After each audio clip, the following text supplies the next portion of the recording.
ला भी लूंगा ना, अभी तो सही है। अच्छा जी भाई, अभी इन्वेस्टर तो लास्ट क्लास में खत्म किया था और मैंने तुम्हें एक चीज बताई थी, बिल्कुल यार देर इसलिए हो गई क्योंकि एक तो टैक्स की क्लास थी, ऊपर से केक कटिंग सेरेमनी थी, टीचर्स डे की। अच्छा जी प्लीज इधर देखें सब, इन्वेस्टर को हमने खत्म किया था, मुझे एक एक करके बताओ।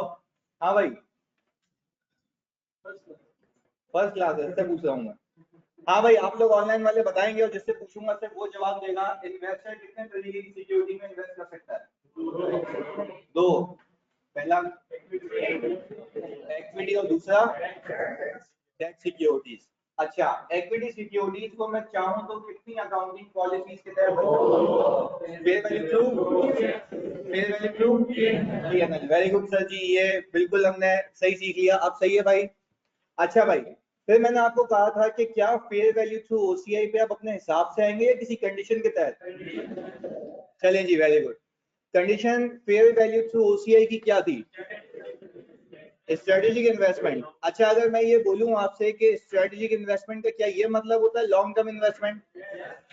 Very good. अच्छा, लॉन्ग टर्म इन्वेस्टमेंट में इनिशियल रिकॉग्निशन किस पे होती है? Fair value plus, very good sir, fair value plus transaction cost पे होती है। अच्छा, फिर मैंने आपसे एक और बात पूछी, मैंने कहा कि भाई अगर मैं रख रहा हूँ फेयर वैल्यू थ्रू पीएनएल पे, इनिशियल रिकॉग्निशन किस पे? सिर्फ फेयर वैल्यू पे। ट्रांजैक्शन कॉस्ट क्या होगी? एक्सपेंस आउट होगी। चले सर, हमने ये सीखा था। फिर मैंने आपको ये कहा था कि ट्रांजैक्शन कॉस्ट क्या हमेशा कंसिडर होगी या खरीदते और बेचते वक्त? अच्छा, अब एक एक करके याद रखना आपको। ट्रांजैक्शन कॉस्ट पहली सूरत में तब कंसिडर होगी जब आप खरीदेंगे, बाय करेंगे। अच्छा, फिर मैंने तुम्हें सोचने का तरीका सिखाया। जब आप सिक्योरिटीज को परचेज करेंगे तो आप पैसे देंगे ज्यादा, तो ट्रांजैक्शन कॉस्ट ऐड होती है। जब आप बेचेंगे तो आपको पैसे मिलेंगे, तो आपकी ट्रांजैक्शन कॉस्ट क्या होती है? लेस होती है, तो आपको पैसे मिलते हैं। हमने ये सीखा था। अच्छा जी, फिर मैंने आपको कहा था फेयर वैल्यू थ्रू ओसीआई में चाहे गेन हो चाहे लॉस हो, कहाँ जाएगा? ओसीआई में। और कब तक ओसीआई में रहेगा?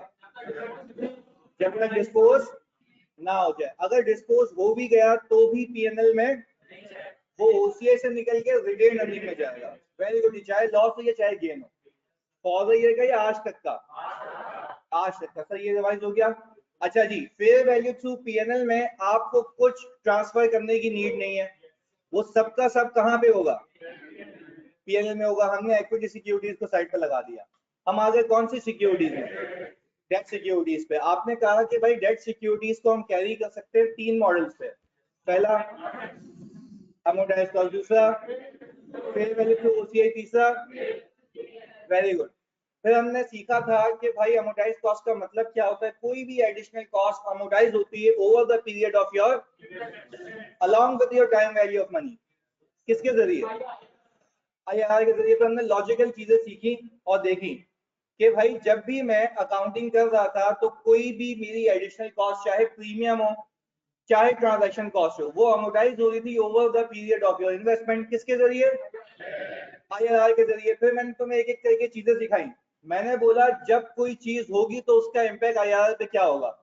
एक टेस्ट लेता हूँ तुमसे, आ जाओ, हो जाए? चलें जी, वेरी गुड। अब सब फोकस करेंगे, आप लोग भी। मुझे एक बात बताओ, अगर मैंने प्रीमियम पे किया है, कम होगा ज्यादा? डिपेंड नहीं, मैंने प्रीमियम पे किया है तो आईआरआर कम या ज्यादा? कम होगा। Very good. आपको वो ऑलरेडी इनकॉर्पोरेटेड मिलेगा, पर हो सकता है वो ऐसे सवाल बना के पूछे कि अगर मैंने प्रीमियम पे किया है तो उसका इम्पैक्ट आईआरआर पे क्या होगा, या उल्टा यूं पूछ सकता है कि एक्चुअल रिटर्न आपको क्या होगा? कम होगा। पक्की बात है? Very good. चलें, एक और सवाल। मुझे आखिर में डिस्काउंट मिलेगा, गलत। अब क्या ना, आईआरआर कम होगा। मुझे आखिर में डिस्काउंट मिलेगा मतलब मुझे पैसे मिलेंगे कम। मैंने खाली अपने अल्फाजों को चेंज किया, भंगी फंस गए। सही है, वापस से। मैंने कहा आखिर में जो पैसे मिलेंगे डिस्काउंटेड प्राइस पे वापस होंगे, यानी मैं पैसे दे रहा हूँ ज्यादा और मिलेंगे कम। ये बात थी। अच्छा जी, मुझे एक बात बताओ, वो अंग्रेजी आपको सवाल में भी पिक करनी है, वो घुमाएगा जैसे, बाकी लॉजिक में तो तुम माशाल्लाह वैसी चीजें हो। याद रखना, समझना। अगर आखिर में डिस्काउंट पे रिडम्पशन है तो इन्वेस्टर का क्या ही है? नुकसान है। क्योंकि उसने पैसे दिए ज्यादा, उसको मिल रहे हैं कम, तो सीधा सीधा मेरा नुकसान है। तो मेरा IRR ऑटोमेटिकली क्या हो गया होगा, क्योंकि ओवर द पीरियड जो आपने पैसे ज्यादा पे किए थे वो अमोर्टाइज होते होते होते तो कम हो गए होंगे। क्लियर है? चलिए इसका उल्टा, मैंने डिस्काउंट अवेल किया है शॉर्ट में, IRR ज्यादा, क्यों? अच्छा आप पहुंच गए, माशाल्लाह सही है कि भाई हमने सर पैसे दिए हैं कम, आखिर में मिलेंगे, तो मेरा फायदा है नुकसान है, तो मेरा IRR वेरी गुड यार। अच्छा फिर आखिरी चीज बच गई, आखिर में मुझे प्रीमियम मिलेगा, IRR ज्यादा हो जाएगा। चलिए जी, यानी सर हमने यहाँ पे एक चीज कंक्लूड की कि हमें IRR में अब कोई नहीं हरा सकता, हमें सारी चीजें पता है। सही है जी। अच्छा फिर मैंने आपको कहा था कि अमोर्टाइज कॉस्ट का मॉडल हो या फेयर वैल्यू थ्रू OCI का मॉडल हो, आपने डे 1 पे ट्रांजैक्शन कॉस्ट को क्या करना है, कैपिटलाइज करना है। अच्छा अगर फेयर वैल्यू थ्रू OCI का मॉडल है तो आप सब मुझे बताएं मैं रखूंगा किस पे, फेयर वैल्यू पे। अच्छा सुनना, रखूंगा किस पे, साल के आखिर में फेयर वैल्यू, यानी मैं अपनी कैरिंग अमाउंट छोड़ के किस पे जाऊंगा, फेयर वैल्यू पे। ये बात तो याद रखनी है। गेन या लॉस कहाँ पे, OCI में। फिर एक और बात सिखाओ, क्या जो फेयर वैल्यू है क्या वो अगले साल को ओपनिंग बनेगी? अच्छा एक एक एक, एक करके, हाँ दो अलग अलग बात है, शेड्यूल के लिए ओपनिंग नहीं बनेगी पर फाइनेंशियल्स में वही होगी। बात समझ आ रही है मेरी? देखो मैं फिर सिखा रहा हूँ कि शेड्यूल के लिए ओपनिंग वो नहीं होगी, कैलकुलेशन के लिए है बस ये, बाकी फाइनेंशियल्स में तो असल में ओपनिंग वही है। क्या ये बात समझ आ रही है? और हमने वहां पे बखूबी इसको देखा था कि मेरी फेयर वैल्यू तो वही है, मेरी कैरिंग अमाउंट भी वही है, पर मैं कैलकुलेशन के लिए उसको अलग किया था, रीजन बीइंग कि OCI पे इंटरेस्ट चार्ज होना नहीं चाहिए। तो मैंने क्या कहा था, कॉन्ट्रैक्ट को अलग रखना, फेयर वैल्यूएशन को अलग रखना, यही किया था हमने। अच्छा फिर मैंने कहा था कि जब दूसरे साल के आखिर में पहुंचोगे तो क्या आपकी क्लोजिंग जो कॉन्ट्रैक्ट की अमाउंट आ रही होगी, क्या वो आपकी कैरिंग अमाउंट होगी? नहीं, क्योंकि आपने साल वहां से शुरू नहीं किया था, फेयर वैल्यू से किया था। अब आप एक काम करें, लास्ट ईयर की फेयर वैल्यू को उठा के इस साल की क्या माइनस करें, अमोर्टाइजेशन माइनस करें, तो आपको क्या मिल जाएगी, सर कैरिंग अमाउंट मिल जाएगी। फिर उस कैरिंग अमाउंट को वापस किस पे लेके जाऊंगा, फिर क्या आएगा, गेन या, वेरी गुड। अच्छा फिर जो ये फेयर वैल्यू है ये क्या अगले साल का ओपनिंग बनाऊं, पर क्या फाइनेंशियल में होगा, वेरी गुड होगा। अच्छा फिर मैंने क्या किया, कॉन्ट्रैक्ट प्राइस को ही ओपनिंग बना दिया क्योंकि मैंने कॉन्ट्रैक्ट को छेड़ा नहीं है। फिर मैंने क्या किया, उस पर फिर इंटरेस्ट बुक किया, कुछ अमोर्टाइजेशन हुई, फिर मुझे याद आएगा कि वो जो कॉन्ट्रैक्ट की क्लोजिंग प्राइस है वो मेरी कैरिंग अमाउंट नहीं है, क्योंकि मैंने शुरू किसी और अमाउंट से किया था। तो मैंने क्या किया, वो लास्ट ईयर की फेयर वैल्यू पे की, अमोर्टाइजेशन माइनस की, मुझे क्या मिल गया, कैरिंग अमाउंट मिल गई। और अगर मैं अज्यूम करूं कि ये साल का आखिर आ गया, मतलब कॉन्ट्रैक्ट खत्म होने वाला है, तो इस दिन अगर मैं आपको फेयर वैल्यू नहीं बताऊं तो आप बोलेंगे जो रिडम्पशन वैल्यू है वही फेयर वैल्यू है, तो दोनों आखिर में क्या हो जाएंगी, मैच हो जाएंगी। और क्या आपके पास एडिशनल गेन कमाने का पोटेंशियल बचेगा या जीरो हो जाएगा?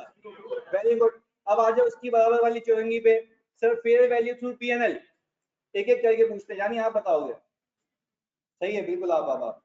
अच्छा मुझे एक बात बताओ, फेयर वैल्यू थ्रू OCI में INR fair value through PNL के बनस्बत कम होता है या ज्यादा, प्लीज आप बताओगे।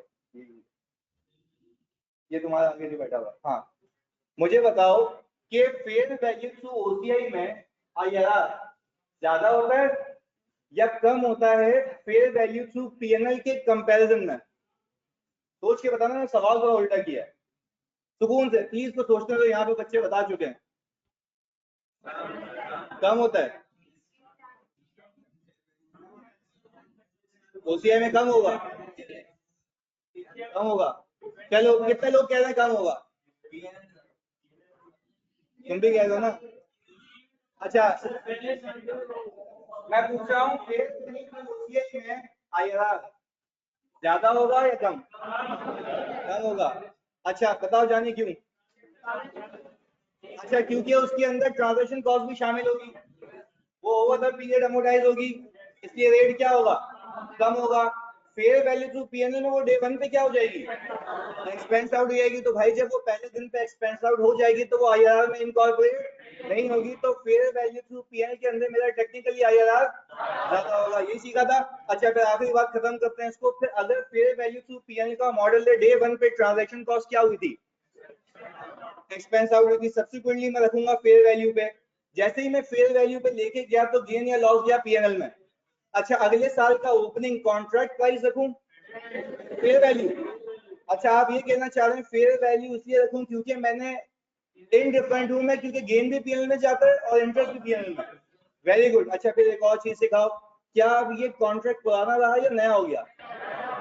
तो आपको अपना इंटरेस्ट इस तरीके से एडजस्ट करना है कि आईआरआर एडजस्ट करोगे तो टोटल इनकम चेंज। अच्छा, अगर आपको फायदा कमाना ही था तो आप बेच देते उसको, पर अगर आपने नहीं बेचा तो दैट मींस कि आपके कॉन्ट्रैक्ट प्राइस हिलनी नहीं चाहिए। तो क्या आपका आईआरआर रिवाइज होगा? तो सर दैट मींस कि आप अगले साल भी वही पुराना चुरंगी वाला आईआरआर चलाएंगे या नया? नया। वो तुम्हें मिलेगा पेपर में। वेरी गुड जी, रिवाइज हो गया पूरा। सर हमने कर लिया इन्वेस्टर को रिवाइज। सही है जी। अब हमारे पास कुछ नई चीजें रह गई थी, वो ये है कि कब हम अमोर्टाइज्ड कॉस्ट में आएंगे, कब हम फेयर वैल्यू थ्रू ओसीआई में आएंगे, कब हम फेयर वैल्यू थ्रू पीएल में आएंगे। अच्छा, ये तुम्हारी थी वर्बल समरी। सही है। जैसे ये टॉपिक खत्म होगा हर पेज की 1 पेज समरी होगी, जहां तुम ज्यादा बैठे हो वहां चिपका देना। सही है। खुद आपको रिवाइज होंगी चीजें।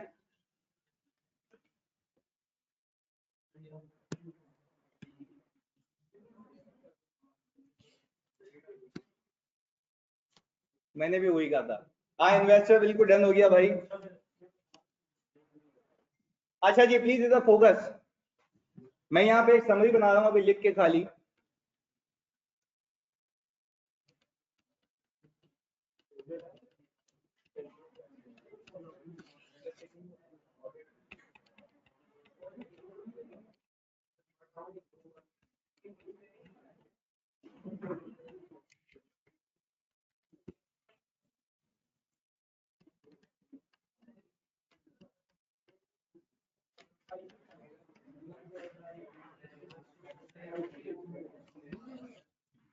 हाँ भाई, यही 3 मॉडल थे sir. Fair value through PL में रिडेम्पशन एट प्रीमियम में क्या करेंगे, यानी वही फेयर वैल्यू होगी ना, कोई इसमें मतलब कोई मसले वाली बात नहीं है। अच्छा जी, सही है। तला इतना दूर नहीं जाऊं, आवाज कम हो जाती है, करीब हो तुम मेरे रहमान। अच्छा जी, प्लीज देख लो यार, प्लीज प्लीज फोकस के साथ। तो कह रहा है भाई IFRS 9, भाई मैंने IFRS 9 ज्यादा ऐसे सीखा कि मैंने बैंक्स पे अप्लाई किया ऑडिट करते हुए। तो जब नया नया पाकिस्तान में आया था तो मैंने नेशनल बैंक के लिए किया था ये असाइनमेंट, तो मुझे इसलिए याद हो गया। इधर देखो भाई प्लीज। अभी सर हम करते हैं conditions.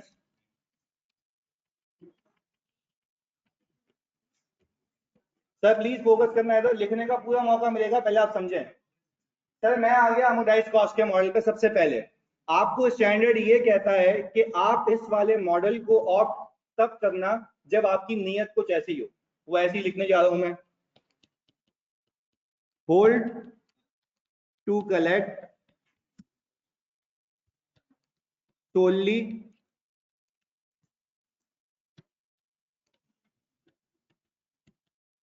principal and interest payments। ये जो यहां से यहां तक की अंग्रेजी है ना, इसको मैं कहता हूं SPPI, solely principal payment and interest. ये आपकी IFRS में और आपकी बुक में लिखा हुआ है। सही है। मैं फिर इसको रीड करता हूँ। वो कहता है कि अगर आपने एक इन्वेस्टमेंट इस नीयत से की है कि आज आपने पैसे वहां पे डाले और आप फिर मर गए और फिर जिंदा हो गए कब? मेच्योरिटी पे वापस से। आपने आज पैसे इन्वेस्ट किए और आप भूल गए, फिर जिंदा कब हो गए? मेच्योरिटी पे। तो भाई एक सीधी सी बात है, मेच्योरिटी पे आपको आपका प्रिंसिपल वापस मिलेगा और आपको ओवर द पीरियड से क्या मिलेगा? इंटरेस्ट मिलेगा। दैट मींस कि आपको इसको आखिर तक कोई बेचने की नीड नहीं है। तो देखो ना, यही तो अंग्रेजी लिखी हुई है, सिंपल है। होल्ड टू कलेक्ट मैंने रखा हुआ अपने पास इसके लिए, किसकी कलेक्शन के लिए? सोली प्रिंसिपल और इंटरेस्ट पेमेंट। यानी सर मुझे ये रीड करके बात समझ आ रही है, अगर किसी सवाल में ये लिखा हुआ है, प्लीज सुनना, अगर किसी सवाल में ये लिख के दिया हुआ है कि अमोर्टाइज्ड कॉस्ट से नहीं करो, तो क्या फिर ये कंडीशन होगी? वैसे एक एक वो कह रहा हूं, मतलब मैं कह रहा हूँ कि रिक्वायरमेंट में अमोर्टाइज्ड कॉस्ट नहीं लिखा हुआ, पर कंडीशन लिख के दे दी, तो क्या फिर आपको पिक करना है कि कौन से मॉडल पे जाना है? ऐसा है। अच्छा जी, तो मुझे एक बात बताओ कि हमने जितने भी अमोर्टाइज्ड कॉस्ट के सवाल किए थे उसमें से एक खोल के देखते हैं।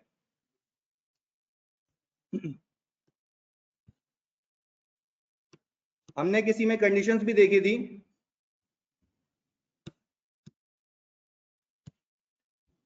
ये देखें, Wasi limited intention is to keep this bonds till maturity. इसका क्या मतलब है? अमोर्टाइज कॉस्ट, यानी सर किसी बच्चे ने मुझसे पूछा भी था ये सवाल करता था किस मेथड से करूं, तो मैंने आपको क्या बोला था? अमोर्टाइज कॉस्ट से करना है। पर देखो वो क्यों बोला था, क्योंकि यहाँ पे क्या लिखा हुआ है कि इसकी इंटेंशन क्या है कि ये बॉन्ड को रखेगा कब तक? आखिर तक। जब ये कह रहा है कि ये आखिर तक इस बॉन्ड को रखेगा, तो इसकी नीयत क्या है इसको होल्ड करने की? कलेक्ट करनी है इसको कितनी चीजें?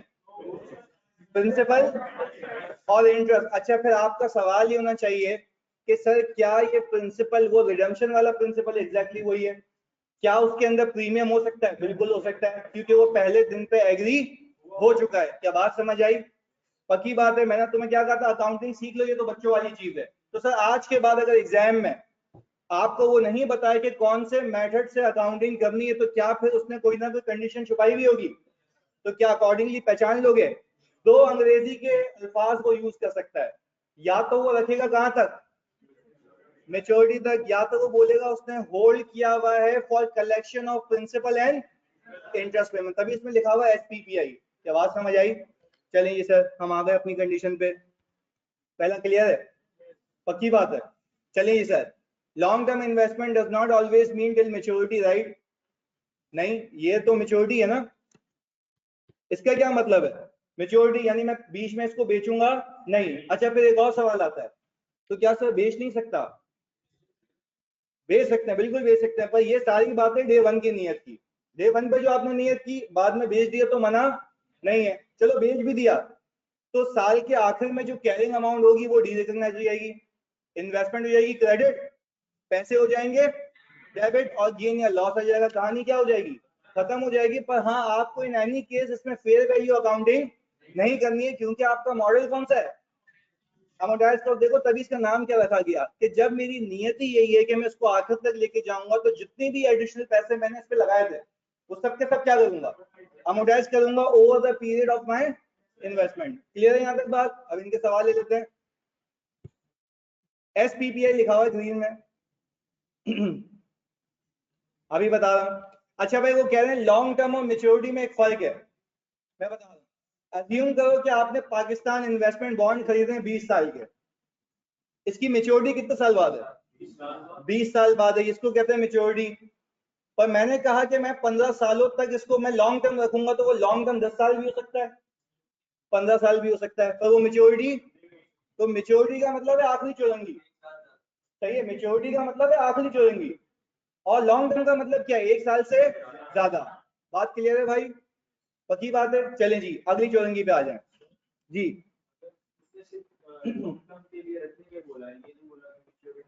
तो अभी आ रहे ना आगे, अभी आगे आ रहे हैं वो आगे। अच्छा भाई, बेचते टाइम अमोर्टाइज कॉस्ट में जो गेन लॉस आएगा वो सीधा सीधा पीएनएल में जाएगा। वो सीधा सीधा कहां जाएगा भाई? पीएनएल में, एज इफ कि आपने पीपी उठा के बेच दिया। सही है। हाँ जी भाई, आगे लेके चलते हैं इसको। यहाँ पे भी एक चीज लिख रहा हूं मैं, hold to collect solely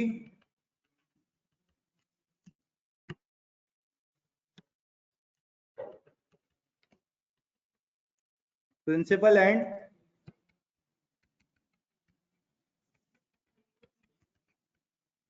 sir ये तो सेम हो गया।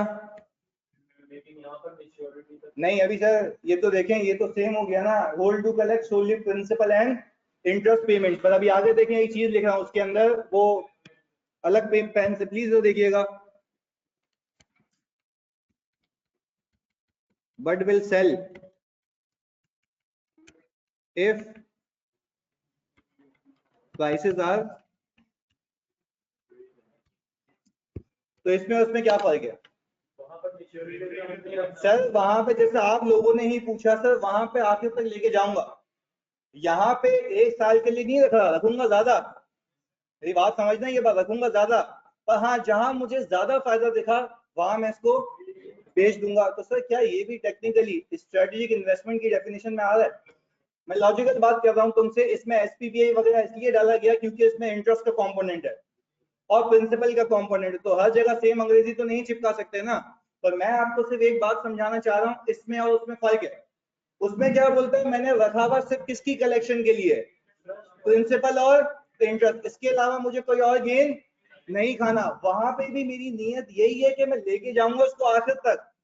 बट हाँ, हो सकता है कि अगर मुझे ज्यादा फायदा हुआ तो मैं इसको बेच दूंगा। तो टेक्निकली क्या ये लॉन्ग टर्म की डेफिनेशन में फॉल कर रहा है? और आप याद करें, आपने फेयर वैल्यू थ्रू ओसीआई में इक्विटी सिक्योरिटीज में भी उसको किस पे रखा था, फेयर वैल्यू थ्रू ओसीआई में। यहाँ पे भी किसमें फेंका है, फेयर वैल्यू थ्रू ओसीआई में। तो क्या ये दोनों आपस में प्रिंसिपल्स मैच करेंगे? सर वो थी इक्विटी सिक्योरिटी, ये कौन सी है, डेट सिक्योरिटी। अब एक एक करके खाली इनके सवाल में फिर आपके भी सवाल लेते हैं। सर तो सेल तो हम उस पर भी कर देते, फेवरेबल आ जाए। मैं फिर आपसे कह रहा हूँ, जानिए सर देखो इधर आपकी बोर्ड ऑफ डायरेक्टर्स की रेजोल्यूशन में ये लिख दिया गया कि हम इसको आखिर तक कैरी करेंगे। तो कौन सा मॉडल, अमोडाइज कॉस्ट। भाई मैं बोल रहा हूँ जैसी पहले दिन की नीयत होगी वैसी आपकी अकाउंटिंग होगी ना, बात समझ आ रही है? अच्छा जी, आप नजूमी तो नहीं है कि आपको आगे का पता होगा कि प्राइसेस फेवरेबल होंगे या अनफेवरेबल होंगे, तो ये आप ये नहीं कह सकते कि हम टोपी ड्रामे कर रहे हैं। टोपी ड्रामे तब होते जब आप अपनी मर्जी की अकाउंटिंग करते हैं। और मर्जी की कैसे करते हैं, जब फायदा हुआ तो पीएनएल, लॉस हुआ तो वो तो बंद हो गया ना, वो तो अलाउड नहीं है। मैं तो कह रहा हूँ डे वन पे सोचो, डे वन पे नियत ये कि आखिर तक रखूंगा तो कहाँ जाऊंगा, अमोर्टाइज कॉस्ट पे जाऊंगा। अच्छा अगर डे वन पे नियत ये है कि आखिर तक जाऊंगा पर बेच दूंगा, अगर, पर ये देखो अगर की कंडीशन आ गई ना, बेचूंगा अगर प्राइसेस आर फेवरेबल। इनाम वापस से कह रहे हैं, SPPI stand for solely principal payments and interest, ये आईएफआरएस की जबान है तभी मैंने लिख दिया एसपीपीआई। यहां तक कोई मसला, पक्की बात है। अच्छा अब हमने एक फेयर वैल्यू थ्रू ओसीआई का बच्चे सवाल भी किया था, क्वेश्चन नंबर कौन सा था वो, ये देखें प्लीज, इधर देखें खाली इसको, क्वेश्चन नंबर 24 में बच्चों खाली इसको रिलेट करो इससे, प्लीज इधर देखो यार। Muzammil limited intention is to keep these preference shares, ऐसा ही है। अच्छा यहीं पे रुक जाऊं तो कौन सा मॉडल, पक्की बात है। चलें जी आगे देखिए क्या कहता है, but will sell if prices are, कौन सा मॉडल, ओसीआई। तो सर हमने यही कहा ना कि पहले अकाउंटिंग सीख लेते हैं फिर इसकी क्लासिफिकेशन सीख लेंगे, क्या ये बात समझ आई? मुझे आखिरी मेथड तुम्हें बताने की नीड ही नहीं है, क्यों,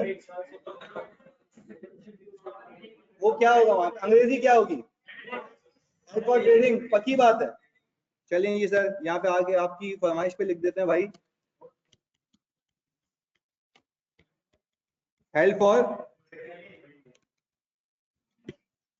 क्या बात समझ आई? अच्छा चलो अगर हेल्प फॉर ट्रेडिंग है वैसे ही कहता हूँ, और नहीं बेचा आखिर तक, भले कोई मतलब नहीं है, पर गेन भी पीएनएल में, लॉस भी पीएनएल में, पक्की बात है। वेरी गुड जी। अच्छा ये यानी सर हमें अकाउंटिंग आती है, आज क्लासिफिकेशन भी आ गई। अच्छा अब यहाँ पे क्लासिफिकेशन की एक और समरी बना लो, ये तो कौन सी सिक्योरिटी थी सर, ये थी डेट। अगर मैं यहाँ पे नीचे लिख दूं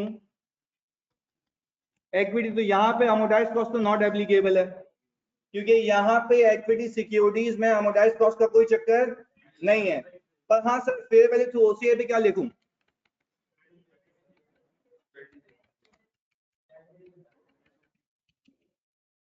यही है भाई, और यहाँ पे भी क्या लिख दूं,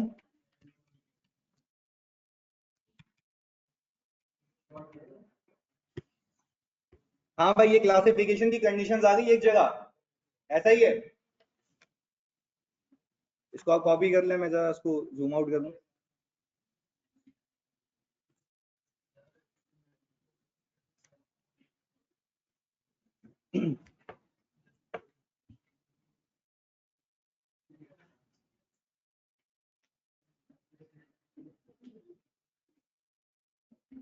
हो गया कॉपी, कर लिया कॉपी सबने?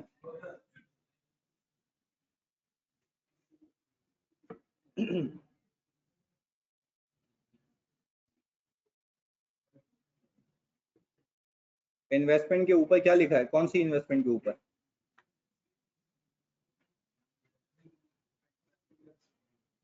इन्वेस्टमेंट कहाँ लिखा हुआ है मैंने, स्ट्रेटेजिक इन्वेस्टमेंट, सर अगर सवाल साइलेंट है तो डेट सिक्योरिटीज का तो कौन सा मेथड होगा, साइलेंट नहीं हो सकता जानी, कुछ ना कुछ तो मैं बोल के जाएगा वो। सही है मुस्तफा भाई। उसामा कह रहे हैं सर पेपर में आईएफआरएस लेके जाने का फायदा होता है। भाई आईएफआरएस नहीं खुलता वहां पे, सिर्फ एक ही चीज खुलती है, तुम्हारा दिमाग। वो तुम्हारा मैं खोल रहा हूँ यहाँ पे, तुम्हें वैसी सारी चीजें आती होंगी यार, ये मेरा वादा है।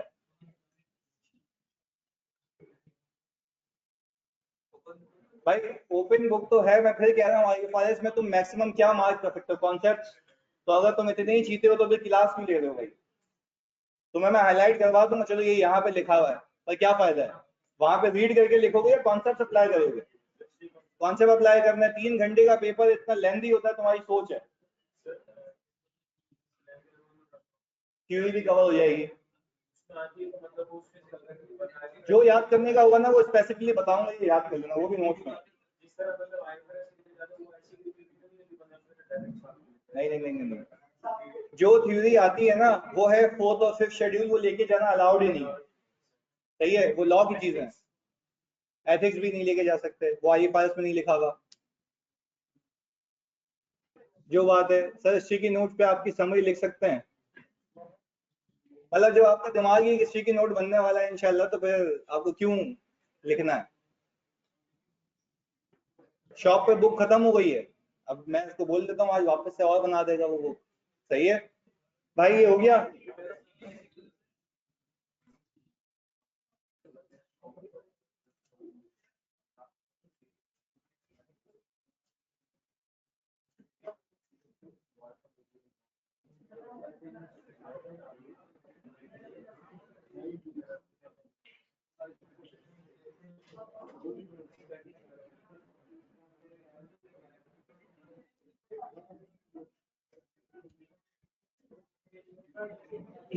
यार ऑडिट की बुक मैं वादा करता हूँ भाई परसों तक अवेलेबल हो जाएगी ऑडिट की। सही है।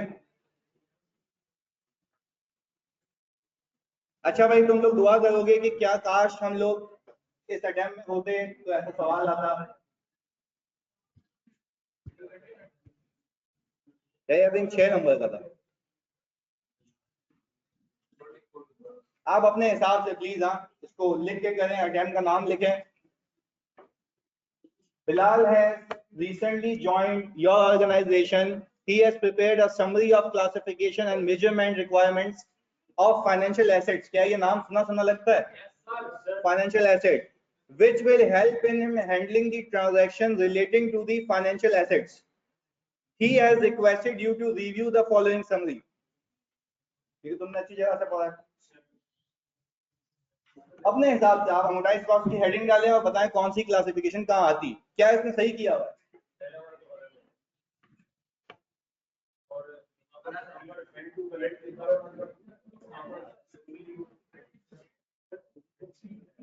देखो अभी अभी समझने की बात है, पहले उसने हेडिंग लिखी हुई है अमोर्टाइज्ड कॉस्ट की, तो यहाँ पे सारी कंडीशंस किसकी आनी चाहिए। दूसरी है फेयर वैल्यू थ्रू ओसीआई, तो वहां पे कंडीशन किसकी आनी चाहिए, ओसीआई वाली। एक एक करके आप सोच लें, फिर मैं यहाँ पे काटन पीटी करके इसको सही कर दूंगा। सही है, आप सोचें पहले क्या होना चाहिए। बस यही है, तुमने वही तो बोला, मैं क्या क्या किया है।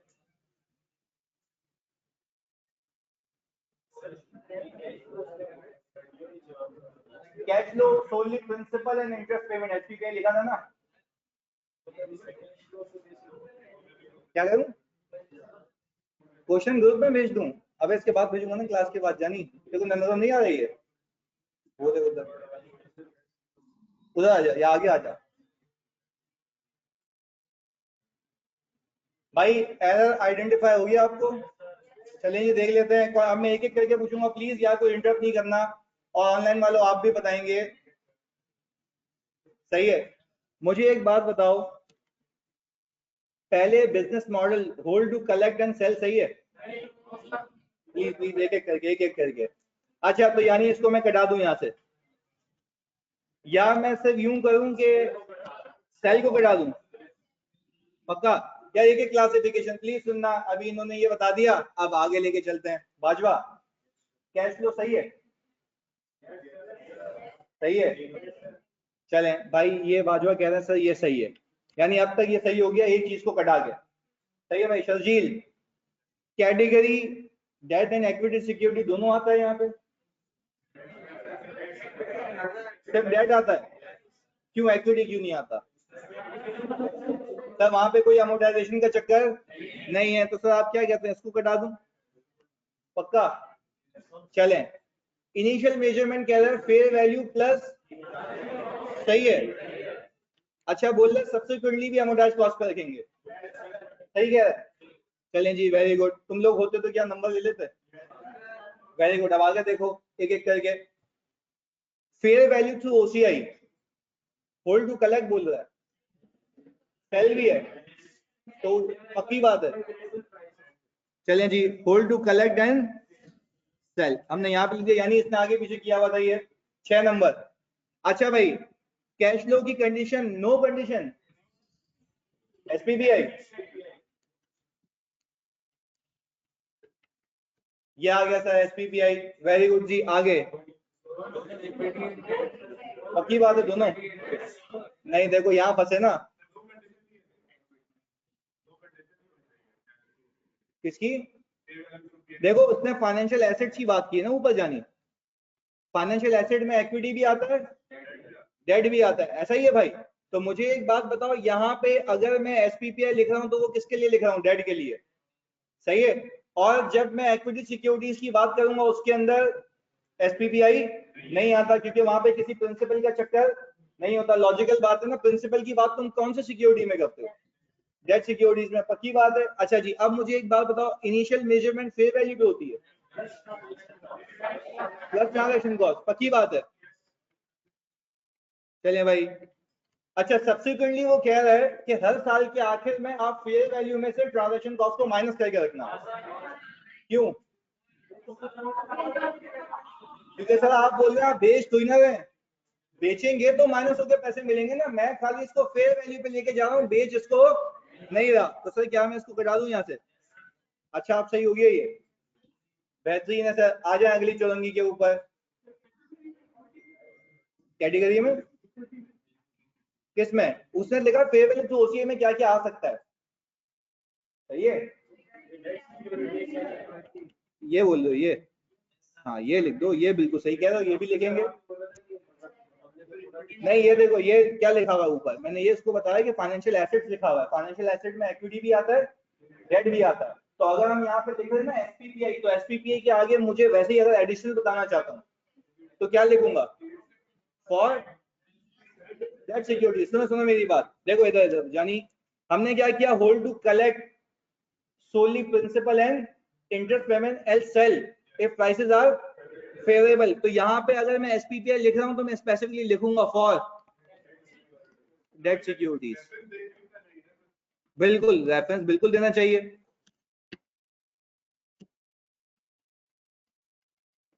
ऐसा ही है भाई। अच्छा जी, अब आगे लेके चलते हैं इसको। हम आ गए फेयर वैल्यू थ्रू पीएनएल पे, क्या होल्ड टू सेल सही लिखा हुआ है? चलें सर, आपने कहा कि ये बिल्कुल सही है। कैश फ्लो की कंडीशन, पक्की बात है, मैंने वहां पे कोई एसपीपीआई की बात नहीं की थी। Very good sir. नहीं डेट हो या कोई भी हो, इस वाले में एसपीपीआई की कोई कंडीशन नहीं है। रीजन क्या है इसका? क्योंकि यहाँ पे मैंने नियत ही नहीं है कि सोनली प्रिंसिपल और इंटरेस्ट कमाऊंगा। बात समझ आ रही है? चलिए जी सर, क्या यहाँ पे सिर्फ इक्विटी आती है? अच्छा, इनिशियल रिकॉग्निशन और सब्सिक्वेंटली, अच्छा ये काटा पीटी करके 6 नंबर मिल जाते हैं। अच्छा जी, अब देखो ये ऐसे ही सवाल मैंने तुम्हें कहा ना, इस बार वो इक्विटी सिक्योरिटीज पूछेगा, या maybe there is a chance कि अगर वो मुश्किल तरीन पेपर बनाएगा ना तो वो पूछेगा ये कि अगर मैंने ये चीजें इनकॉर्पोरेट की, या तो मैं एग्जामिनर होता तो मैं एक सवाल बनाता कसम से कि पहले पूरा सवाल सॉल्व करवाता, फिर मैं बोलता कि व्हाट इफ ये चीजें इनकॉर्पोरेट हो जाती तो तुम्हारे आईआरआर पे इंक्रीज और डिक्रीज का एक चार्ट बना कर दो, तो सर उसकी अलग वेटेज होती। तो अगर वो अपनी औकात पे आ गया तो वो इस सवाल को 12-13 नंबर पे भी लेके जा सकता है। सही है जी, तो तुम लॉजिकली साउंड हो भाई, पक्की बात है सर। हमारा इन्वेस्टर खत्म होता है पास पेपर्स के साथ। अच्छा जी, एक पास पेपर रह गया हमारा जो कि हमें इशू करने के बात करने, क्योंकि उसके अंदर दोनों है। सही है जी, अपने पास जल्दी से हेडिंग डालें, issuer accounting.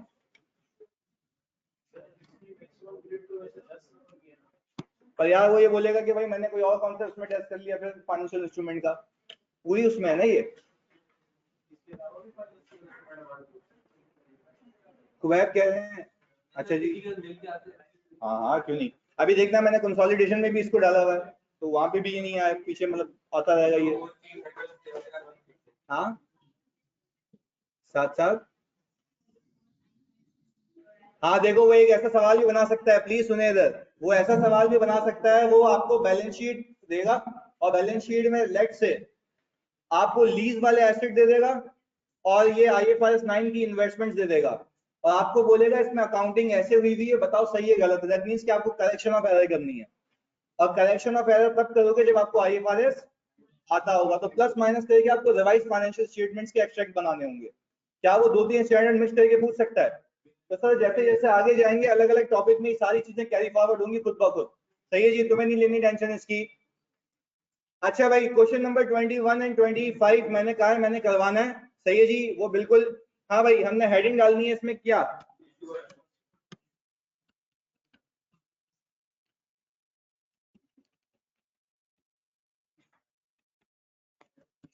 Issuer accounting. Please यार फोकस इधर। अच्छा भाई पहले कुछ चीजें सीख लेते हैं। यहाँ पे कूपन का मतलब क्या है? रिटर्न प्रोवाइडेड बाय अस, ये तो नहीं बोलूंगा ना issuer, return provided by us, तो क्या अब हम कौन है? वेरी गुड जी सर।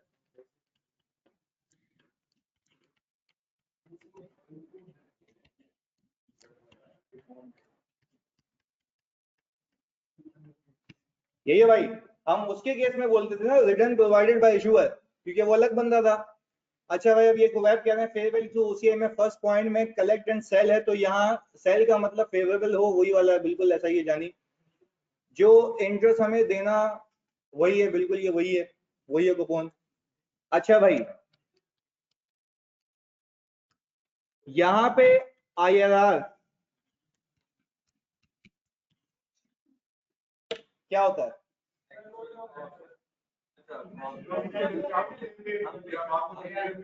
अच्छा मुझे एक बात बताओ, सामने वाले के लिए इनकम थी, मेरा एक्सपेंस है, ऐसा ही है।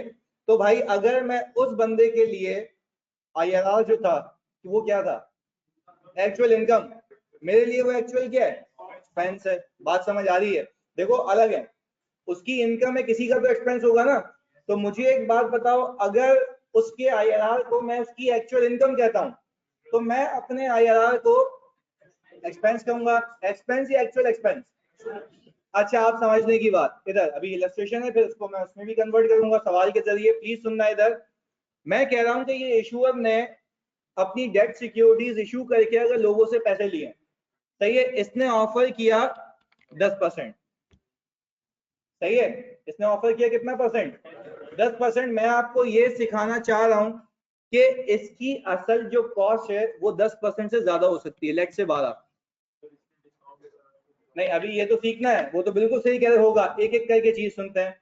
जो बैंक है वो इन्वेस्टर से भी पैसा चार्ज करता है, इशूअर से भी करता है। प्लीज मेरी बात समझना, ये सुन के समझ के तमीज से प्लीज देखो, मैं कह रहा हूं कि जो इशूअर है ये जब बैंक को बोलेगा कि बाबू यार मुझे सामने वाले से पैसे लेके दो, तुम्हारे बैंक के चैनल के थ्रू ये मेरे अकाउंट में पैसे गिरेंगे, सही है, क्योंकि तुम बेनिफिशियरी हो बीच में और अल्टीमेट बेनिफिशियरी में हूं, सही है। तो मुझे एक बात बताओ, क्या बैंक सिर्फ कमीशन इन्वेस्टर से लेगा या इशूअर से भी लेगा?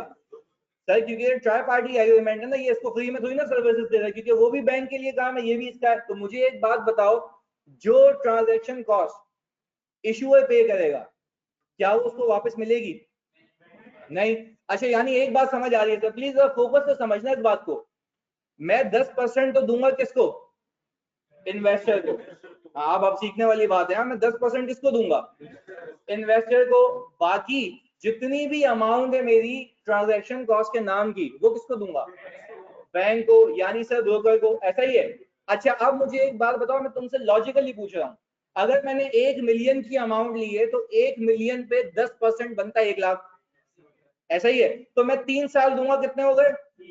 3 लाख। तो भाई मैं आपको ये कह रहा हूं कि अगर 3 लाख रुपए मेरी जेब से जाए या आए, जाए, ठीक है, मैं कौन हूं? इश्यूअर। अच्छा 3 लाख रुपए अगर मेरी जेब से जाए तो मेरी कॉस्ट कितनी है? 10%। वेरी गुड, सुनना है, समझना है ये बात भाई। अगर 3 लाख रुपए मेरी जेब से जाए कितने साल? 3 में जाने की बात इसलिए कर रहा हूँ क्योंकि अब मैं काउंटर पार्टी हूँ। तो अब मेरी जेब से अगर जाएंगे तो मेरी एक्चुअल कॉस्ट जो अब तक है वो 10% है, सही है ना? उसके लिए क्या थी? Actual income. हमारे लिए क्या है? Actual cost. अच्छा मैंने क्या किया? मैंने ट्रांजैक्शन कॉस्ट पे की। आपको नहीं लगता कि ये पैसे हासिल करने के लिए मैंने 3 लाख का खर्चा नहीं किया, इससे ज्यादा का किया, तो मेरी एक्चुअल कॉस्ट क्या हो जाएगी? तो मेरा आईआरआर भी ज्यादा। बात समझ आई? अच्छा उसका सोचो, इन्वेस्टर का। इन्वेस्टर का आईआरआर क्या हो जाता था?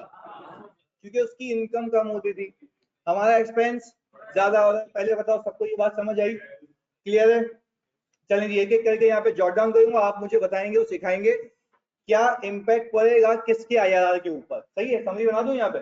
चलें जी आ जाए भाई। सर हम आ गए वापस से इसको लेके।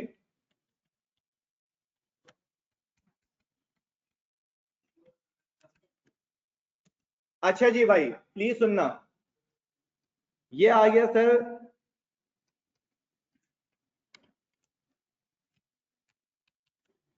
चलें जी एक एक करके थोड़ा लॉजिकली बताना। पहले मुझे बताओ इन्वेस्टर के लिए ट्रांजैक्शन कॉस्ट का क्या इम्पैक्ट है? कम होगा पक्का, क्योंकि इसकी जो भी इनकम है वो कम हो जाएगी, तो इसका एक्चुअल रिटर्न कम हो जाएगा। तो सर हम यहाँ पे लिख रहे हैं कि आईआरआर कम हो जाएगा। अच्छा इन बाबू के लिए, क्योंकि इनकी कॉस्ट क्या होगी? ज्यादा हो जाएगी। दोनों में फर्क समझ आया? पक्की बात है। चलें जी सर अगली चौरंगी पे चलते हैं।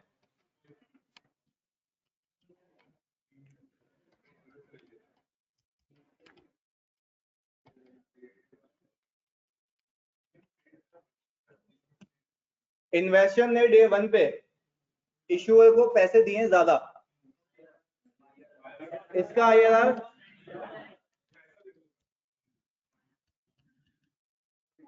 क्या होगा? यहाँ फंसे ना तुमने, बोला भाई इन्वर्स नहीं होता कुछ। इधर सुनो, उसकी तो एक्चुअल कॉस्ट है ना बंदे की।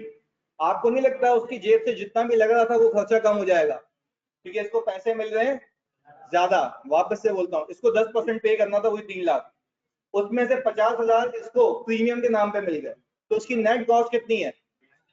2.5 लाख। वापस से सर 10% पे करना था, 1 लाख रुपए 1 साल का, 3 सालों के कितना?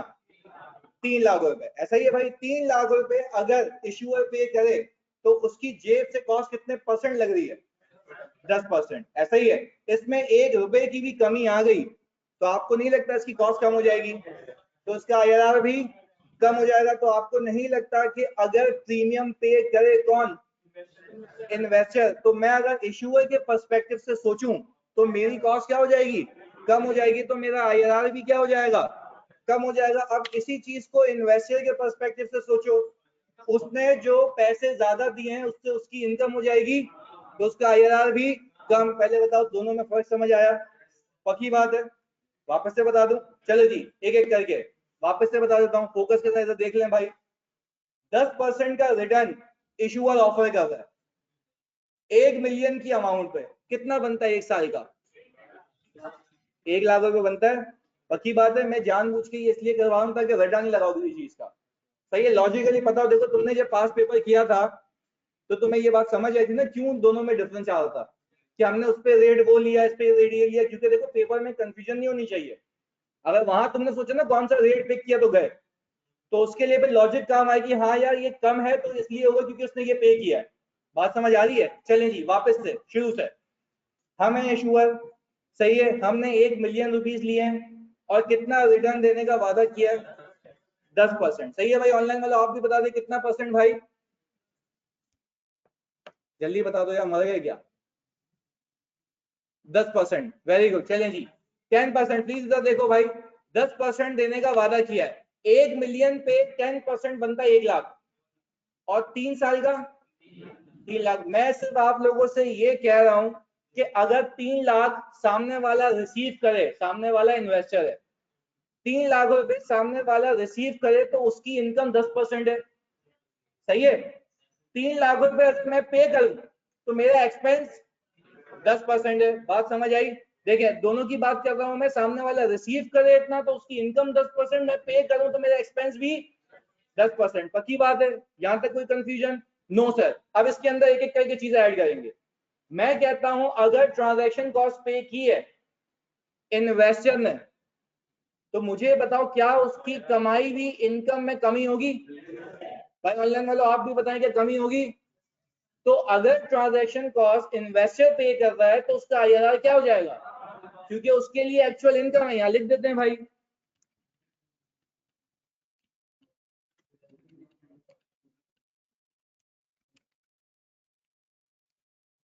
और यहां पे है सर,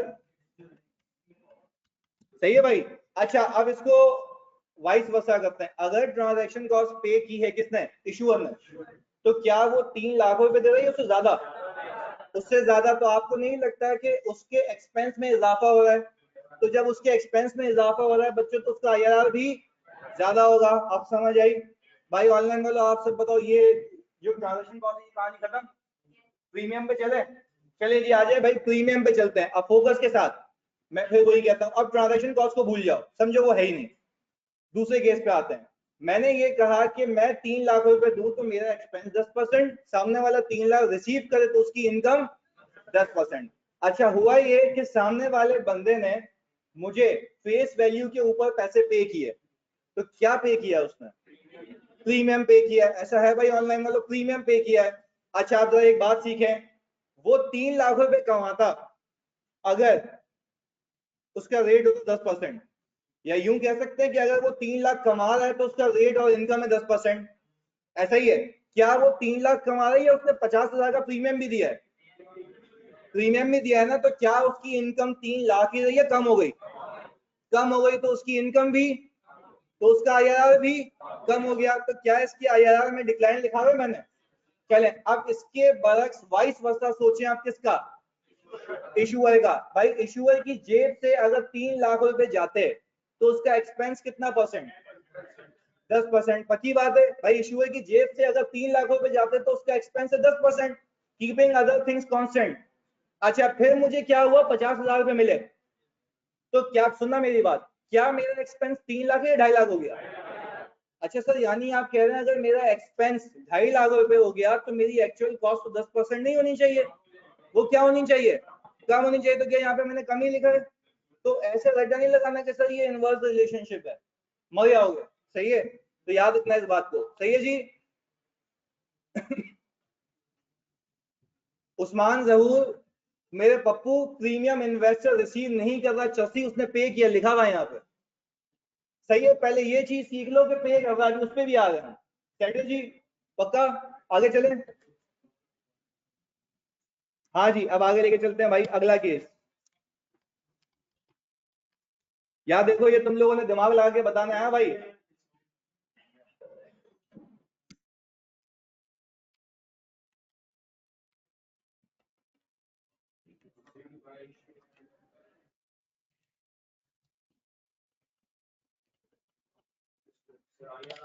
एक एक करके पहले अपना दिमाग लगा लो, क्या हो सकता है। देखो मैंने अभी भी तुम्हें सवाल पे नहीं उतारा है, इसलिए नहीं उतारा कि लॉजिकली साउंड होगा ना तो आराम से समझ आएगा, यूं हो जाएगा, वो कॉन्सेप्ट का मसला नहीं है। पहले ये सीख लेते हैं कि क्या क्या चीजें हैं, तो फिर तो आईआरआर में खाली तुम्हें पता है ना आईआरआर किस पे लगता है, कैरिंग अमाउंट पे ना।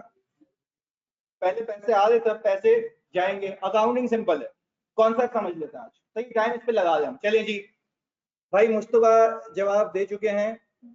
जो भी है भाई, देखो पहले तो ये चीज अपने दिमाग से निकालो।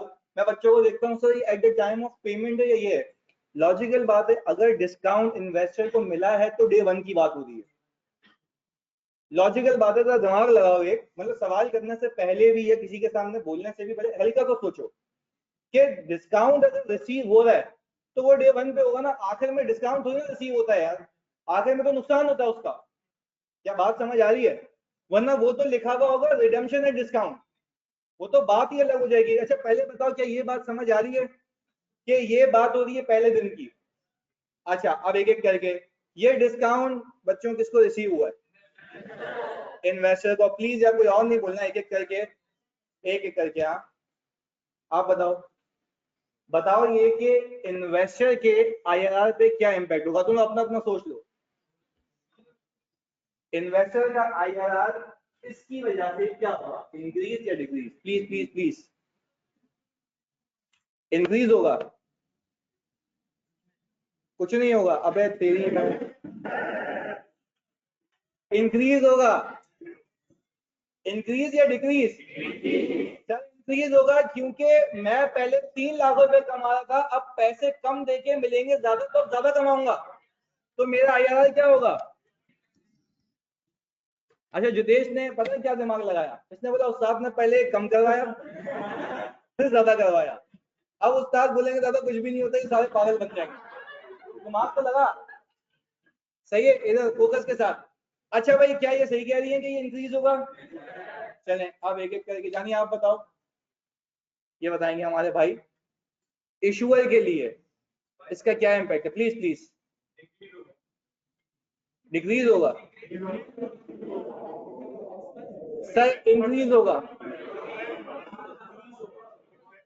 सुनते हैं, दिमाग लगाते हैं। वेरी गुड, दिमाग लगाते हैं। सुनो, क्या इशूअर को पैसे कम मिले, आखिर में पैसे देगा? Very good. तो क्या उसकी जेब से 3 लाख रुपए जा रही है ज्यादा, तो उसकी कॉस्ट हो गई, तो आईआरआर भी ज्यादा। वेरी गुड जी सर। तो यहाँ पे भी आईआरआर क्या हो रहा है? तो सर यानी ये तो आपकी फिलॉसफी फेल हो गई ना कि इनवर्स रिलेशनशिप होता है, ऐसा तो नहीं होता। सीधी लॉजिक होती है बस। अच्छा जी पहले बताओ, सारे बच्चों को ये बात क्लियर है? पक्का? चलिए जी, अब लॉजिकली साउंड हो। अब 2 चौरंगियां रह गई हैं इसमें, अगर ये तुम लोगों ने बता दिया तो मैं समझ जाऊंगा कॉन्सेप्ट आता है। प्लीज आप आखिरी।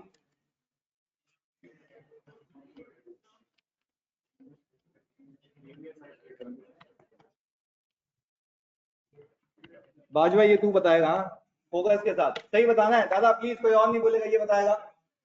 हाँ जी, ये क्या कह रहे हैं? For issue IRR and cost है डायरेक्टली रिलेटेड। जाहिर सी बात है, आईआरआर इक्वल टू कॉस्ट है भाई उसका। सही है जी। इधर इधर इधर आ जानी। आईआरआर क्या होगा?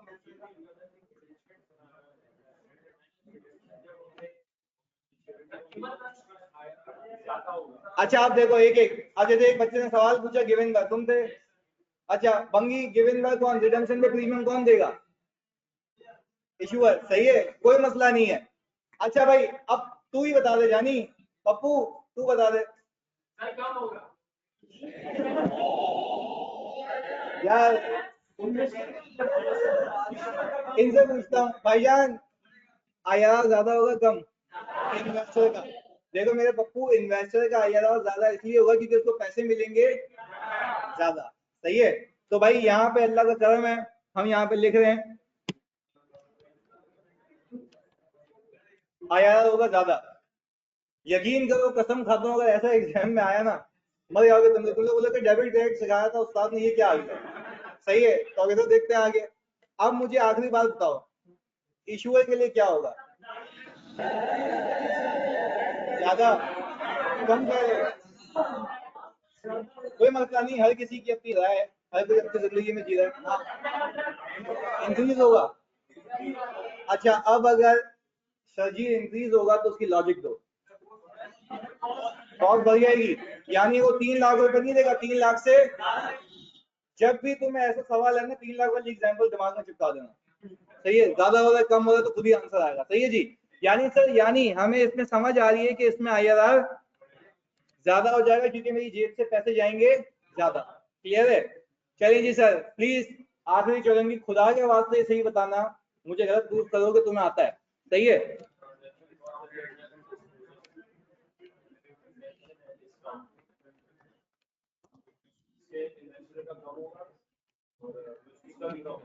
अच्छा एक एक करके आप बताएं। एक में एक एक एक एक करके आप बताएं। जी आप बताएं, प्लीज कोई और नहीं बताएगा, ये लोग बता चुके हैं। आप बताएंगे कि इसमें इन्वेस्टर का आईआरआर कम या ज्यादा क्यों होगा, फिर मैं लॉजिक भी पूछूंगा कि कम या ज्यादा क्यों होगा। सुकून से बताओ, कोई मसला नहीं है। इन्वेस्टर की आईआरआर पे क्या इफेक्ट आएगा अगर इन्वेस्टर को रिडम्पशन जो हो रही है वो डिस्काउंट पे हो रही है, ज्यादा होगा। देखो मैं हाथ ऐसे रखता हूँ, मुझे पता है कम होगा। अच्छा, यहाँ ऑनलाइन वाले बच्चे कह रहे हैं कि सर कम होगा। अच्छा देखो, लॉजिकल बात है, सोचो, आप सिर्फ ये सोचो कि भाई आप अपने पैसे फंसा के बैठे हो तो आंसर कभी गलत नहीं आएगा। सही है, अपने पैसे फंसा के बैठे तो आंसर कभी गलत नहीं आएगा। सिर्फ ये सोचो कि आज पैसे दे दें ज्यादा, आखिर में मिलेंगे तो क्या ये नुकसान है? अगर नुकसान तो इनकम क्या हो जाएगी, कम हो जाएगी। तो सर अल्लाह की कसम IRR कम हो जाएगा। अब यही बता दो दूसरी चुनेंगी तो फिर समझ आ जाएगा मेरे को। एक मिनट अभी देखना है, जो इशू है सही है, ये पैसे कम देगा तो उसका IRR बढ़ जाएगा, बंगी कम हो जाएगा। फिर देखो, तुमने बोला इशारा उस्ताद यूं करके ऊपर ही ले जाओ, सही है, ऐसा नहीं होता भाई, खुदा के वास्ते उसका फायदा है क्योंकि वो पैसे दे रहा है तो उसकी कॉस्ट में कमी आएगी। चलिए जी सर, तो ये IRR हो जाएगा। तो सर वो कौन था जो कह रहा था इनवर्स रिलेशन होता है? Direct relation. अच्छा भाई, क्या लॉजिकली बातें समझ आई? अब हैंडल होगा, पक्की बात है। अभी एक आखिरी, जिसको अभी भी नहीं समझ आया ना, तो वो पता है क्या करेगा, ये होगा तो ये इंक्रीज डिक्रीज इंक्रीज डिक्रीज तो यूं करेगा। पर ऐसा नहीं करना है खुदा के वास्ते, प्लीज। चलिए भाई, सवाल करें इसका, आ जाओ जी।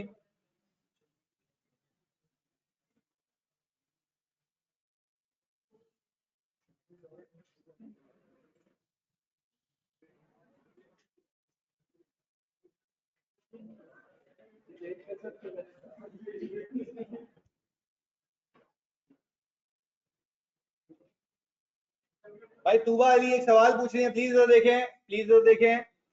तूबा अली एक सवाल पूछ रही है sir, premium paid by investor, please सुनना है इधर। अगर इन्वेस्टर ने प्रीमियम पे किया है तो इशूअर का IRR कम कैसे हुआ है? तूबा मुझे एक बात बताओ, एक बंदा पैसे दे रहा है ज्यादा और जो उसको वापस नहीं मिलेंगे, तो क्या ये इशूअर का टेक्निकली फायदा है? और अगर इशूअर का तूबा ये टेक्निकली फायदा है तो उसका एक्सपेंस क्या हो जाएगा, कम हो जाएगा, तो उसका IRR भी कम हो जाएगा, क्योंकि हम उसके केस में IRR को कहते हैं एक्चुअल एक्सपेंस।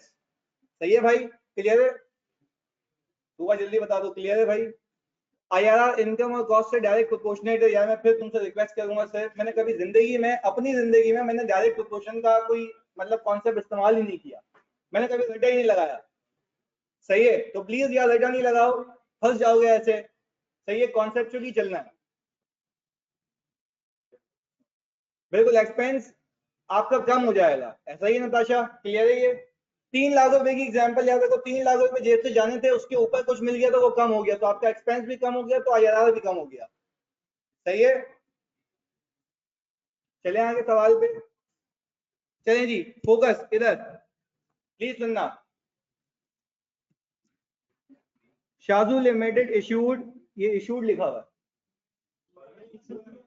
ये याद रखना। इशू का मतलब ये है कि हमने, प्लीज सुनना, शुक्रिया जी, हमने क्या किया है, बॉन्ड या डिबेंचर इशू किए हैं और हमने उसके अगेंस्ट में पैसा लिया है, ऐसा ही है भाई। चलें जी आगे। 10,000 बॉन्ड इशू किए हैं ऑन January 1, 2020 ऑफ रुपीज, ये 100 ईच क्या है?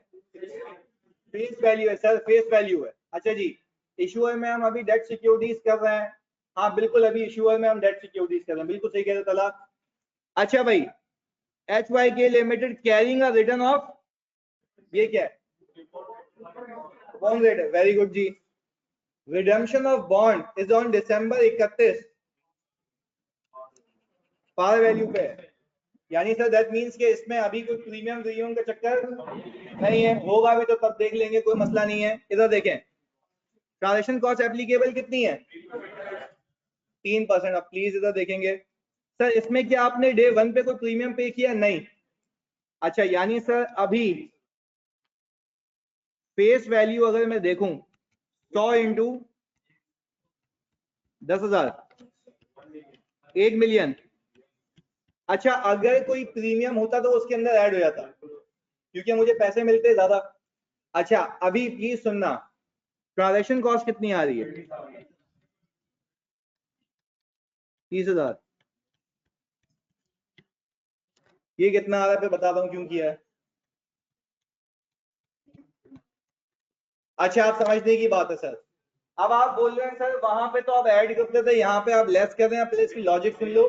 नहीं सुनो सुनो सुनो, अब देखो आप सुनो पहले मेरी बात।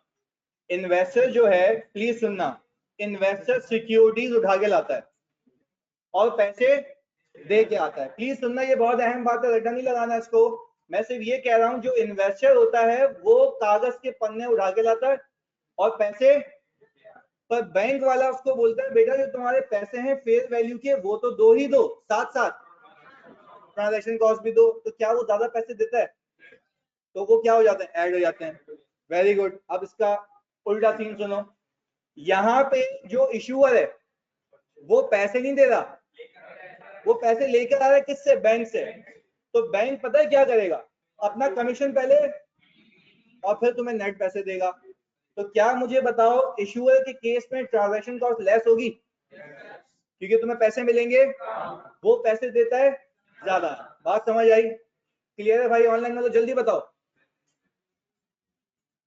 जल्दी से इसमें। अच्छा अब जब आईएफआरएस खोलेंगे या बुक खोलेंगे उसमें लिखा हुआ है कि initial recognition would be at fair value less transaction cost per. भाई लेस का लॉजिक समझ आया कि क्यों लेस हो रही है? चलिए जी सर, अब आपने प्लीज सुनना इधर, अब आपने डे वन पे एक एंट्री बनाई और सर बॉन्ड पेएबल कितने से? अच्छा अब जरा समझें, आप बोलेंगे सर आपने पैसे तो 1 मिलियन के साथ, देखो आप रिटर्न अभी भी 1 मिलियन पे दोगे और मैं आपको एक और बात बताऊं, आप आखिर में पैसे भी 1 मिलियन ही वापस करोगे। अब एक सुनो एक बात, आपका आईआरआर कितना आ रहा है? 11.2326। अच्छा अब प्लीज सुनना, खाली एक लॉजिक डेवलप कर रहा हूं, सुनना। आपको आज पैसे मिले हैं 970, आप आखिर में रिडीम करेंगे 1 मिलियन, बीच में गैप कितने का है? अच्छा अब समझने की बात है, प्लीज सुनना, यहाँ पे वही चीज क्लियर होकर खत्म हो जाएगी। मुझे एक बात बताओ, ये 30,000 रुपए मैंने डे वन पे एक्सपेंस आउट नहीं किया, अपनी लाइबिलिटी से नेट किया। नेट करने की लॉजिक बता चुका हूं क्योंकि पैसे मिलेंगे कम। मैं फिर पूछता हूं आपसे, वापस से कह रहा हूं, क्या आपने अपनी जेब से 30,000 रुपए एडिशनल इनकम किए हैं? किए ना? सीधी सी बात है, आपने 1 मिलियन लेके आने थे, आपको 970 मिले, दैट मीन्स कि ये 30,000 कभी भी वापस रिकवर नहीं होंगे। अच्छा जी, आपको वापस कितने करना है? 1 मिलियन, दैट मीन्स कि आपकी ये जेब से 30,000 रुपए एडिशनल लग चुके हैं। पर मैं आपसे ये पूछता हूं, क्या ये आपको 30,000 रुपए फायदा 3 साल देंगे? तो क्या आप इसको डे वन पे एक्सपेंस आउट कर देंगे या ओवर द पीरियड? अच्छा अब मैं अगर आपसे पूछूं, मैंने आपको अभी पीछे लॉजिक दी थी, आपका आईआरआर क्या इस ट्रांजैक्शन कॉस्ट की वजह से ज्यादा होगा या कम? ज्यादा होगा। किसकी वजह से? ट्रांजैक्शन कॉस्ट की वजह से। अब मैं आपको एक चीज और बता रहा हूं ना, क्योंकि देखें आपने जो उसको वादा किया है इसका 10% पे करने का, कितना आता है वो? 1 लाख। कितने साल? ये कितना आ गया? 3 लाख रुपए। तो मैं आपसे एक बात पूछ रहा हूँ, क्या आपने सिर्फ ये 3 लाख रुपए दिए, जेब से 30,000 रुपए दिए? अच्छा तो मैं अगर आपसे पूछूं आपकी टोटल कॉस्ट कितनी है? सर ये आ गई 330। तो आपको नहीं लगता कि ओवर द पीरियड आपका पूरे 3 सालों में जो एक्सपेंस होना चाहिए वो 330 होना चाहिए? पर वो कैसे होगा ओवर द पीरियड? कौन से रेट के जरिए? अब आप खुद लॉजिकली देखें, आपका जो इंटरेस्ट रेट यानी एक्सपेंस आया है वो ज्यादा आया है। वो ज्यादा ऐसे आया है, मैं एक चीज को एक्सप्लेन करने लगा हूं, वो ज्यादा ऐसे आया है कि 3 लाख रुपए तो 3 सालों में बुक होगा ही होगा, साथ साथ 30,000 रुपए का कुछ ना कुछ पोर्शन बुक होगा, और आखिर में कितने पैसे वापस कर दोगे? पूरा 1 मिलियन। ऐसा है भाई? चलिए जी सर, अब प्लीज इधर फोकस करना। पहले दिन की एंट्री बन गई, मैं आ गया यहाँ पे ओपनिंग, यहाँ पे एक्सपेंस लिखे, कैश और क्लोजिंग। ओपनिंग में कितना दिखाऊं? 970। या प्लीज सुनना यार इधर, इस पे इंटरेस्ट रेट मेरा आ रहा है 11.2326 10। यार एक एक बात के जवाब देते तो मजा आ जाएगा। यहाँ पे मेरा सामने वाले को मैंने बोला है हर साल 1 लाख रुपए दूंगा, तो ये एक्सपेंस क्यों ज्यादा है? सर ट्रांजैक्शन कॉस्ट रिकॉर्ड हो रही है कितने सालों में? वेरी गुड सर, 3 सालों में रिकॉर्ड हो रही है, तो वही समझ आ रही है बात कि क्यों हो रहा है ऐसा। चलिए सर, अब मुझे एक बात बताएं, मैं पैसे कितने दूंगा? भाई ये तो कॉन्ट्रैक्ट के हिसाब से, वो हमारी अकाउंटिंग है। अच्छा, ओपनिंग लायबिलिटी 970 थी, इतने से इंक्रीज हो जानी चाहिए थी, कितने पे हो गए, कितने बच गए?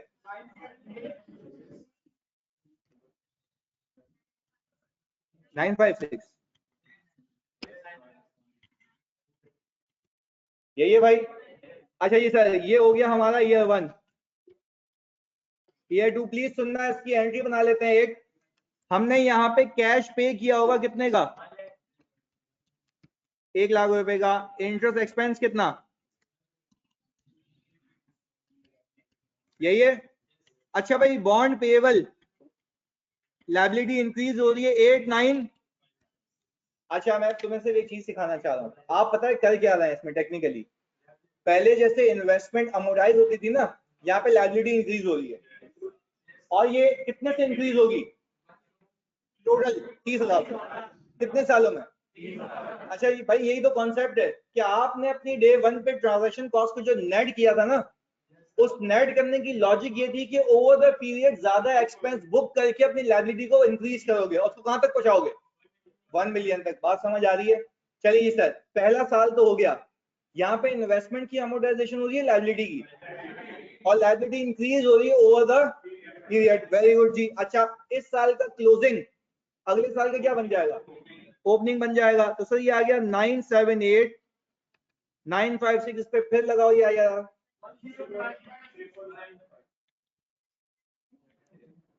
यही है भंगी। तो तू सर ये आ गया 1 लाख। क्लोजिंग कितना?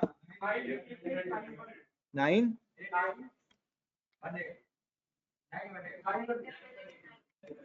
ओके जी सर।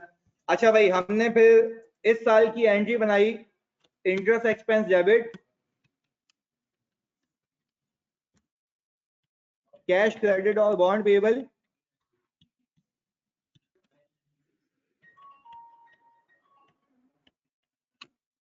सर कैश चला गया 1 लाख।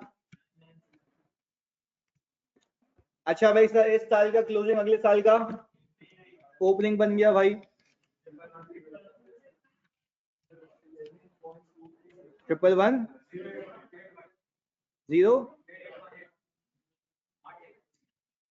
यही है, 82 कर लेते हैं इसको।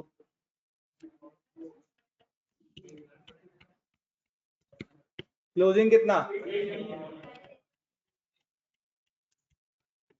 अच्छा, टेक्निकली मैंने 3 सालों में किया ये कि एक्सपेंस बुक किया ज्यादा, सही है, पे किया, और वो लायबिलिटी में जमा होता गया, और इस तरीके से जमा होता गया कि वो कुल मिला के कितना है? 30,000। जमा कितना हुआ है? 30,000 है, तो वही तो एक्सपेंस भी मैंने ज्यादा बुक किया है, ऐसा ही है। ये डेट सिक्योरिटी ऑब्वियस सी बात है, इंटरेस्ट की कहानी है यहाँ पे। अब सर आखिरी साल, इंटरेस्ट एक्सपेंस, कैश और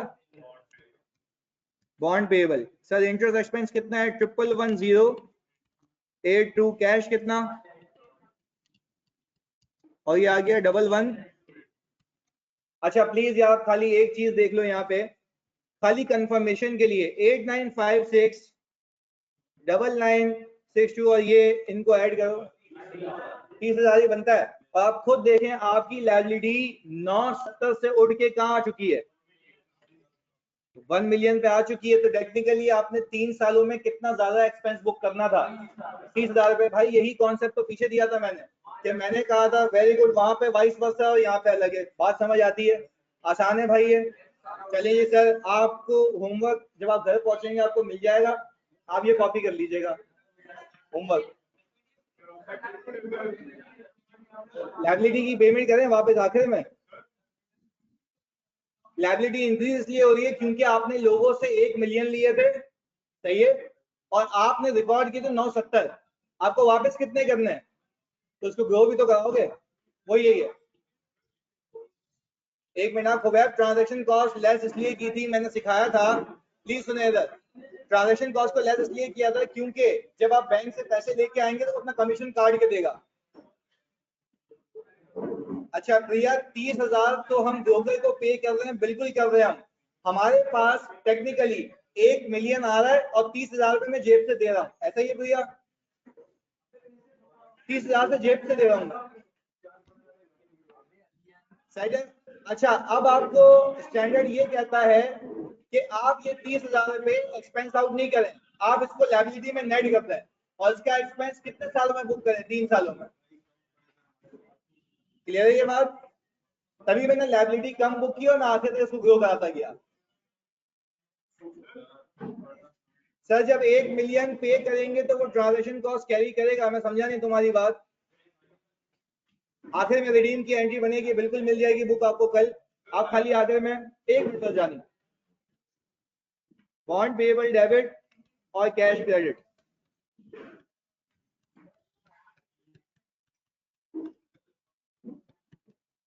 सही है जी, ये अमोर्टाइज कॉस्ट से बिल्कुल ऐसा ही है। हाँ इसका भी मॉडल बताऊंगा, पर ये अमोर्टाइज कॉस्ट है। मुझको बात सही है? क्लियर है जानी? ओके जी, मिलते हैं अगली क्लास में। अल्लाह हाफिज।